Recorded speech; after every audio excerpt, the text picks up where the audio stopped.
to 6, a helping hand with your land. Neil from Messick's here, out today with the Kubota B2650 cab and a Morino flail mower. We're going to have a conversation today about flail mowers in general, what applications they're good for, show you a couple of the features on this particular model, and take a couple passes out here in this field and show you what kind of job it does. There's been a growing consumer interest in compact flail mowers for tractors. You know, flail mowers you would have seen for years out mowing the sides of highways or boom mowers and those kinds of things, out doing that kind of industrial type work. But there's more and more interest anymore in taking some of these flails out into more farm applications or consumer high acreage projects, for a couple of different reasons. When you go and you look at the quality of what a flail mower can do as far as its cut goes, compared to a rotary cutter, it's going to give you a much better finished looking product at the end of the day with a lot less, you know, high sticks left over and that kind of thing.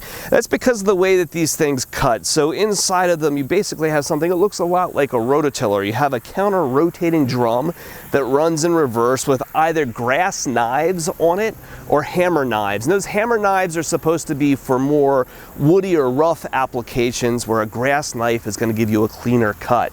I'm out here working in a field today. I've got grass knives on this particular model. Another appealing thing about them is that they can run with a little bit less horsepower than what a rotary cutter might demand. And that's because you just have a lot less moving and spinning mass than you do in a big rotary cutter with those big heavy blades and stump jumpers underneath of it. It takes less PTO horsepower. So on a tractor like this B2650 cab, this machine is 19.5 horsepower at the PTO.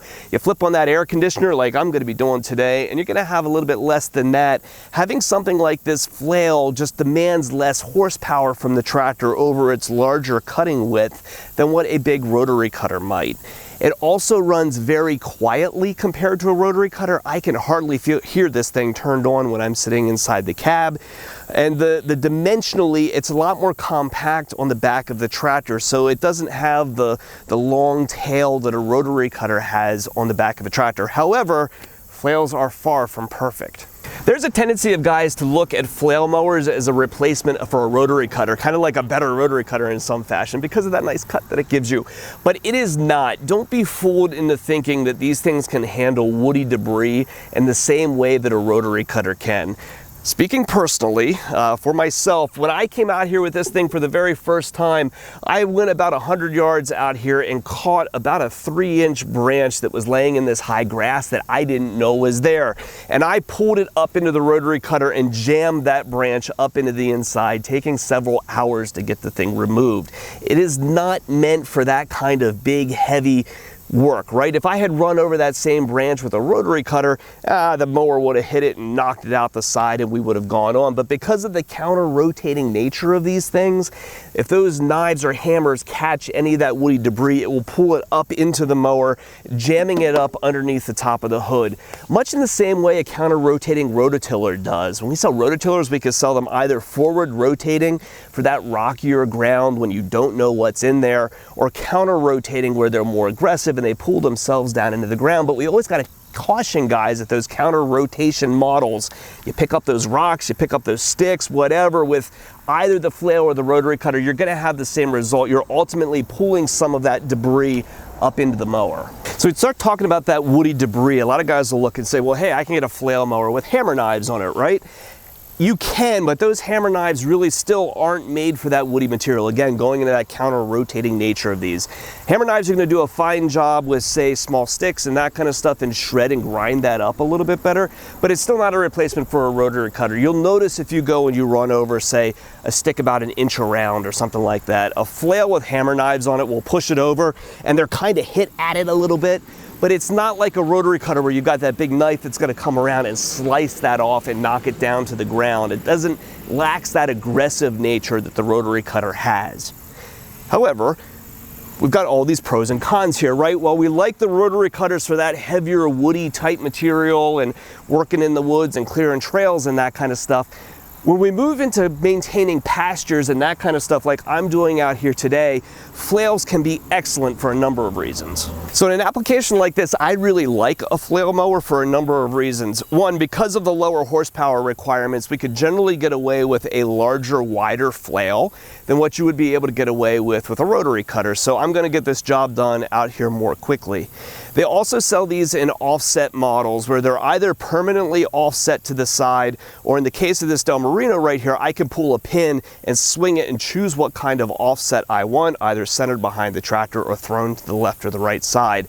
That's going to allow me to reach out beyond the tractor, maybe get underneath some trees or reach over a little pond bank or something, much more than I would be able to do with a traditional mower. So dimensionally, these work really nice for that.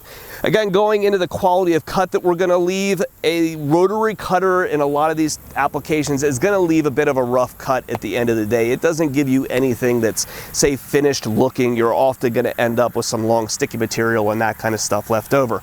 The counter-rotating knives on this are going to give you a much cleaner cut. It's going to look a lot more lawn-like at the end of the day. So that's a lot more satisfying when you've taken the time out here to do this work, to be able to see what you've accomplished.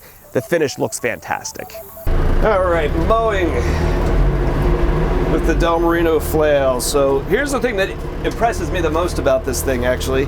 You see here, I have the tractor sitting at about half throttle. To turn this thing on, and I kick my PTO on. Nothing. Like, it is even up a PTO RPM. Right, there's my 540. I can't hear a thing from the mower. It is so impressively quiet, which is very cool. Crank my air conditioner up. See there, I was getting some stickiness and stuff left behind when I had the mower floating up off the ground a little bit here. Now when I drop it down, it's doing a much better job of, say, like mulching the clippings and stuff. So, but you see here the height of this grass, I'm up over the hood of the tractor. If I was standing in here, it's easily waist high. It hasn't been mowed in probably at least 10 weeks or so. And it's doing a really nice job of just giving me a very acceptable clean cut, right? Like, it's not 100% perfect. There's some things here I could probably clean up with another pass, but I don't look at this and feel like I have to make another pass, right? Like if you cut this with a rotary cutter, you very easily would need to go over this twice in order to get it looking clean. It's just because that sticky, longer weeds, the ragweed and stuff here that's all in this field.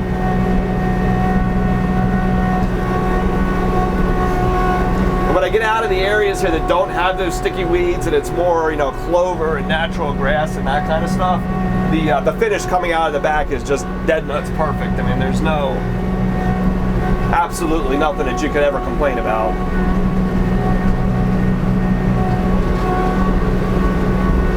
When I get here to the end, I pick this up, make my turn, drop it back down again. So one thing I'd say that does not work really well, if you would look at this and think that you could cut with this thing while it's up in the air. So if I get to these cattails and I'm going to lift this up so I'm about a foot high.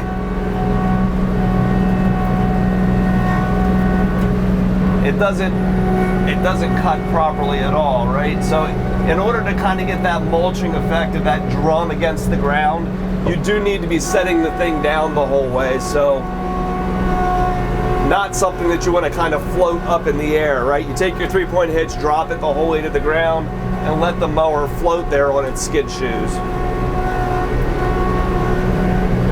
There is a weed here that's as high as me.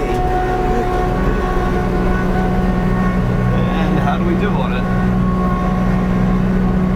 Yeah, totally clean. It didn't leave anything at all. Okay, now we're going to go fast. So I'm running in medium range. Let's see if we can...